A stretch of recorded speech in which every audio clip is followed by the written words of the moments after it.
Bonjour, aujourd'hui je vais vous montrer un petit peu dans le cadre de la cartographie du système d'information qu'on a mis en œuvre à l'OPT, le back-office, donc toute l'automatisation qui a lieu pour que la cartographie soit livrée de manière à un rythme régulier et qu'on autodocumente un nombre de choses et qu'on protège un nombre de ressources de manière automatique afin d'économiser des ressources humaines et donc privilégier plutôt l'intégration continue et tous les outils qu'on a à notre disposition.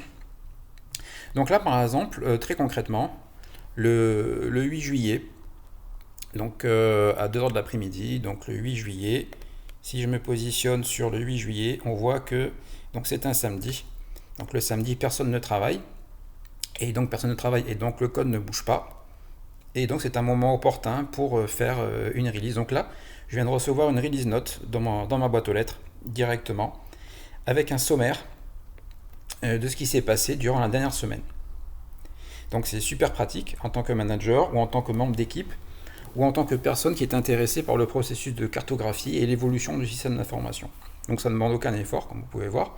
Donc là, j'ai reçu, on a un numéro de version important, j'y reviendrai plus tard, la repo, bien sûr, et un élément important également, remarquable, c'est que en fait, ça a été réalisé par OPTCI, donc, qui est en fait un bot qui s'occupe de toute la plomberie pour nous, et donc faire des releases, c'en est une de ses missions. Donc vous pouvez voir qu'il y a plusieurs sections. Donc la section feature, donc fonctionnalité. Donc par exemple là, ça consistait à attacher des pages de documentation directement à des nœuds, à des entités. Donc c'est une évolution qui consiste à faire du cipher, comme vous pouvez le voir.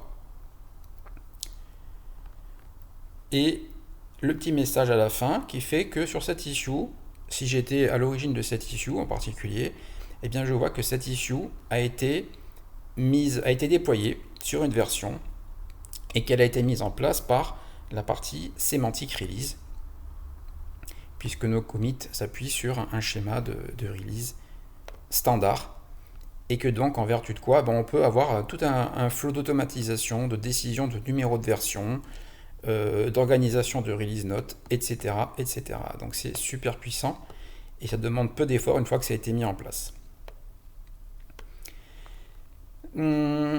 Ensuite, on a une évolution qui a consisté à rajouter une application. Donc vous voyez que là, ce sont des fonctionnalités de la cartographie. Donc ça, c'est une évolution. Et bien là, oui, donc vous pouvez voir que dans ce CSV, donc on a un contributeur qui est venu rajouter une application. Une fois passé la section des fonctionnalités, on arrive aux bug fix. Donc là, les bug fix, généralement, c'est des bugs de data. C'est-à-dire que, par exemple, eh bien, on avait une application dont le run était flagué comme non containerisé alors qu'il l'était. Donc c'est un bug de données. Voilà. Qu'est-ce qu'on a d'autre comme petit bug? Un ajout de doc qui manquait ou qui était corrompu. Et également un fixe sur une requête. Donc on a un ensemble de requêtes dans le script de chargement de notre base de données, notre cartographie. Et donc voilà, c'était un bug. Donc ça a été fixé et flagué en tant que tel. Euh, si on va sur l'issue, donc on va pouvoir avoir tous les détails. Ici, le signy, le type d'activité. Le type d'activité, donc c'est du run. C'est flagué quick fix parce qu'on pense que ça va aller vite et ça concerne des entités de type application. Donc là, vous pouvez voir un petit peu ce qui se passe derrière. Et ensuite, on a une partie documentation. Donc, ajout de nouvelles applications, ajout de nouveaux GitHubers, voilà. Et une section très particulière qui est dédiée à l'intégration continue. Et donc, ça va être un petit peu le sujet, la suite de ce que je vais vous montrer aujourd'hui. Donc, je vais me poser en tant que client. Donc, je viens ici voir un petit peu de quoi il s'agit, la repo. Donc, on va dire que j'arrive ici. Donc pour ceux qui arrivent sur la repo from scratch, eh bien en fait on va pointer vers un ensemble de ressources qui vont expliquer exactement la nature de la démarche, les réalisations pour prendre en main de manière optimale toute la cartographie. Également, on a une section ressources avec l'article de référence, un channel interne sur Teams qui permet d'avoir des discussions ciblées sur la cartographie. Ensuite, la documentation officielle voilà, de Neo4j, comment marche Neo4j. Et également, très important, une documentation qui est pour l'instant maintenue à la main et qui décline l'ensemble des entités qui sont disponibles sur la cartographie. Donc ça aussi, bien, si on le fait évoluer, ça va être flagué en tant qu'action de documentation. Voilà.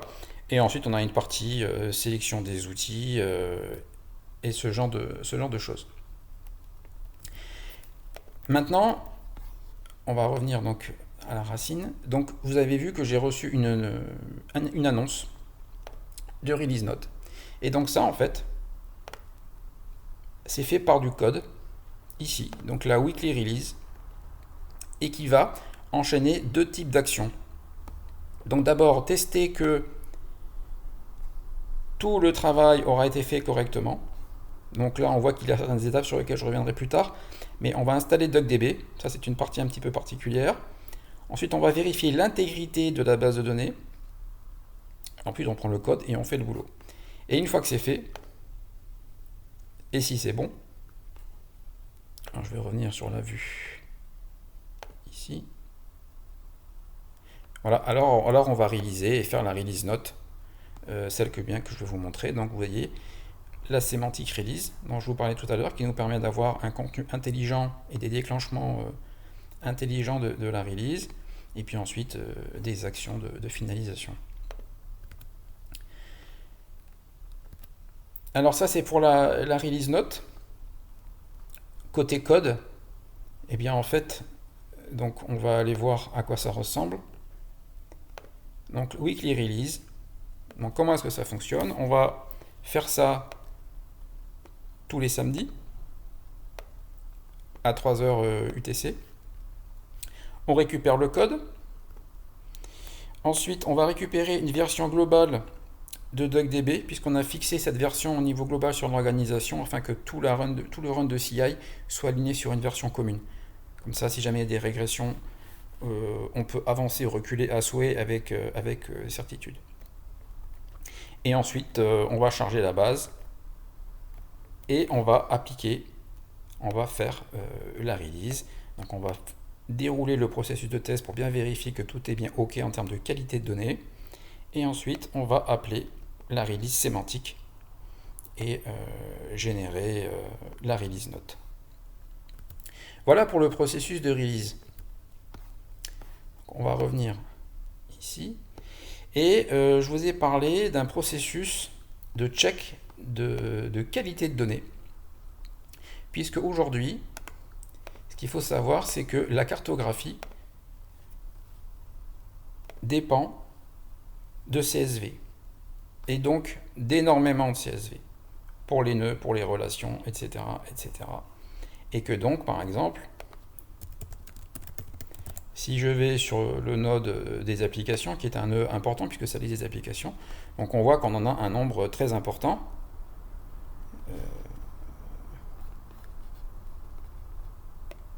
On en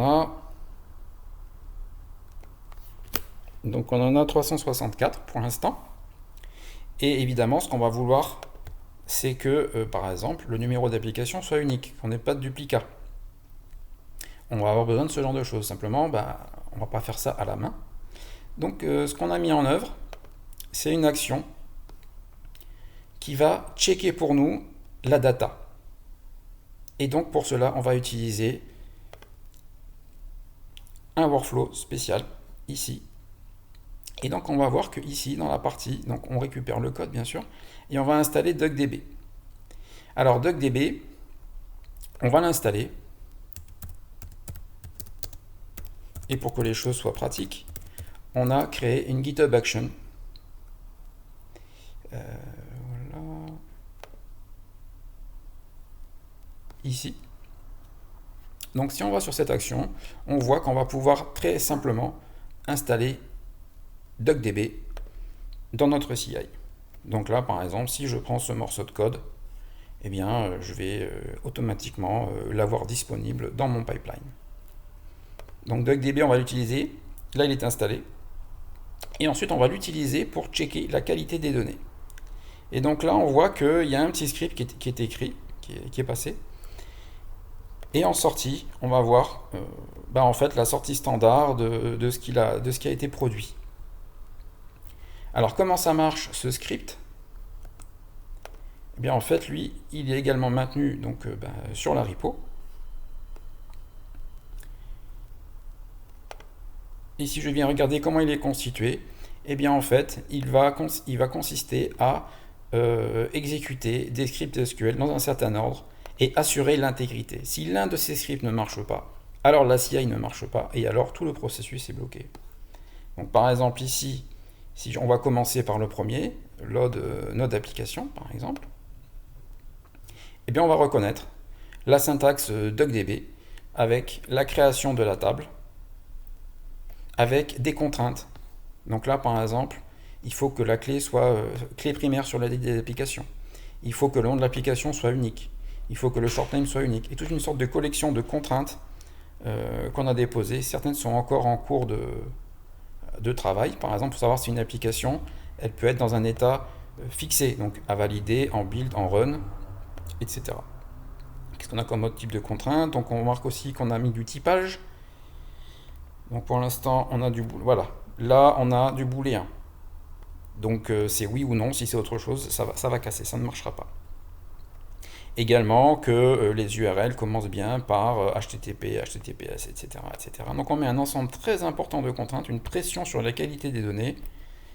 URL Git par exemple. Donc là pour l'instant on a des URL, des repos Git on-premise sur GitLab et sur GitHub. Donc prochainement ce qu'on va faire c'est qu'on va rajouter une contrainte pour dire l'URL Git c'est comme ça et c'est pas autrement. On-premise, donc vous voyez un typage fort est appliqué. Et ensuite, on va aller intégrer dans cette table les données qui sont stockées dans ce CSV et sur lequel j'ai appliqué un mapping particulier. Donc là, vraiment, on est dans une base de données relationnelle fortement typée. Et ensuite, ce que vous avez vu tout à l'heure dans la CI, eh bien, on va faire un petit peu de TL, c'est-à-dire qu'on va typer fortement les champs qui ne le sont pas forcément. Et puis, on va rajouter l'intelligence. Par exemple, est-ce que on a une URL en prod dans HTTPS ou pas? Donc là, je vais rajouter ce champ, ce qui fait que je vais pouvoir tout de suite flaguer les applications qui ne sont pas servies en HTTPS. Donc c'est un risque potentiel, il faut savoir pourquoi est-ce qu'on a pris ce risque. À minima, le reporter. Ensuite, on fait des selects, et donc c'est les selects que vous avez vus dans la CI. Ici, ça c'est le résultat de select. Donc, et on enchaîne ainsi sur plein de scripts et c'est en constante évolution selon les remontées du terrain, nos propres besoins ou d'éventuels soucis de qualité qui ont été remontés. Et suite à ce workflow, et bien ensuite, là on a l'assurance que la qualité est au rendez-vous et ensuite on peut faire la release. Donc là maintenant, ce script de check data, cette action, est réalisé à chaque fois que quelqu'un essaye de pousser. Et si c'est pas compliant, eh bien ça va bloquer. Donc c'est super performant, ça ne demande pas d'effort.